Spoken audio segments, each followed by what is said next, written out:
In today's video, I am going to be breaking down how you can score off of a wing screen or a 45 screen. Basically, that is a screen in this area of the basketball court. Now, this is a great video for coaches as well as players because I'm going to be giving you some different basketball plays that you can run that have and incorporate a screen along the wing. So let's get down and let's check this out. I'm going to be showing you all of the different reads that you need to be able to make too, and also the defensive assignments. So let's get down.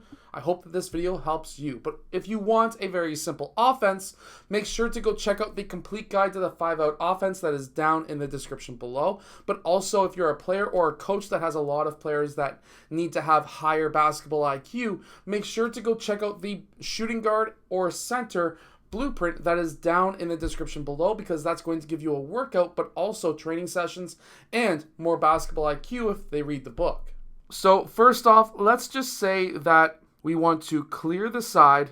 We have player 5 who clears the side. Player 4 and 2 will lift to the slot as well as to the wing, and then 5 goes to the corner. Player 1, let's say, moves over towards that wing, and the defense then, of course, rotates as we see right here.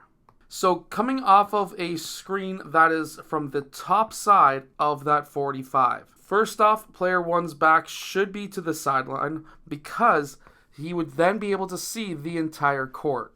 That's going to give him options when coming off of the screen. When player 1 comes off of that screen, there is a lot of different situations that could be presented. So number 1, if they try to blitz the screen, player 4 needs to try and split, and he should be able to get that pass right away, and then he is going to have the lane to the basket. If player 3 makes the mistake on helping out, then this would be the kick in this situation. If player 5 helps, as he should, but player 2 does not drop, then player 5 should be cutting back door, and this should be a pass once you draw his man, and in this case, this would be an easy layup. You're going to see the same rotations very soon. Now, if player 2 does drop, then this will be a kick-out pass for player 2. This may be a 3-point shot, or if player 2 recovers, this could be the extra pass for another 3-point shot from the corner, or he could drive. There's many different options that he could do. Now, if we go back to the initial screen, we put player 5 back into help, player 2 back into the gap. If, for example, player 1 is able to use that screen and attacks down middle, there's a lot of different reads that can happen. Because player 1 is now attacking to the right, which then makes this the strong side because he is attacking that side, and this would be the weak side, then in this case, player 5 needs to stay hugged to his man. Player 2 should try and stay hugged to his man, but I always like to have his hand come in first on that drive and then recover. Stunt and recover. Because player 3 is on the weak side, he is the one who needs to come over for help. If they switch, they switch. Player 4 then needs to continue to try and push player 1 over to this side, and player 1 needs to drop for this backdoor cut, because next is, of course, the backdoor cut from that side. If there's no help, then that's a basket. If they help by mistake, player 1 will then have the opportunity to kick out to player 5 unless he's cutting, then pass to the cutter. If player 2 drops, then this would be a kick out to the wing.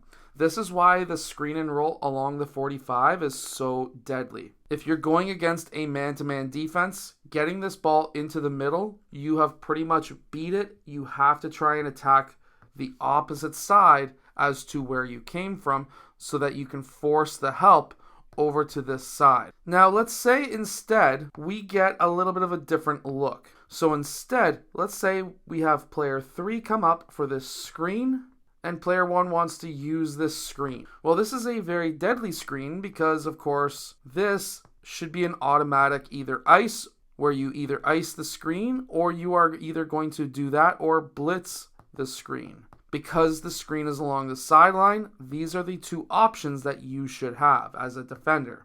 If they do, player 1 needs to take one dribble back and make the bounce pass to player 3, who will then have the lane to the basket. Rotation-wise, this is all going to be the same. What should happen is player 5, he should be playing help. Player 2 should be dropping, and player 4 should be moving over. Now, if these guys don't all communicate and rotate appropriately, well, then there is going to be a player open. So, for example, if player 4 stays home, then that's a kick out to player 2.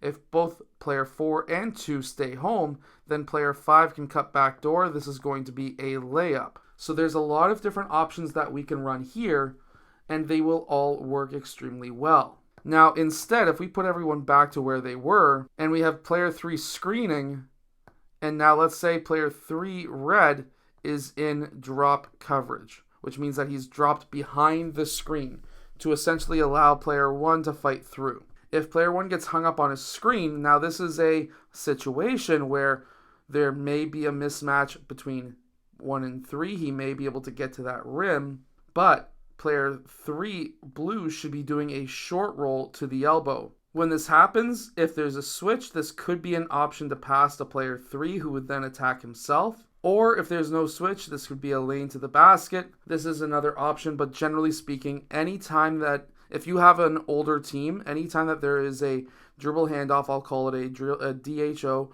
or if there is a screen and roll, SNR, then this needs to be either blitzed or iced. I hope that this video has helped you understand the different reads that come off of a screen from the 45, and I hope that it helps you also understand the defensive assignments, but also the mistakes that defenses will do and where to look to make your next pass. If it has helped you, make sure to go check out my shooting guard or center blueprint or the 5-out basketball guide so that you can have a fantastic, easy offense for your team. Anyways, hit that like button and subscribe, and I will see you guys again in my next video.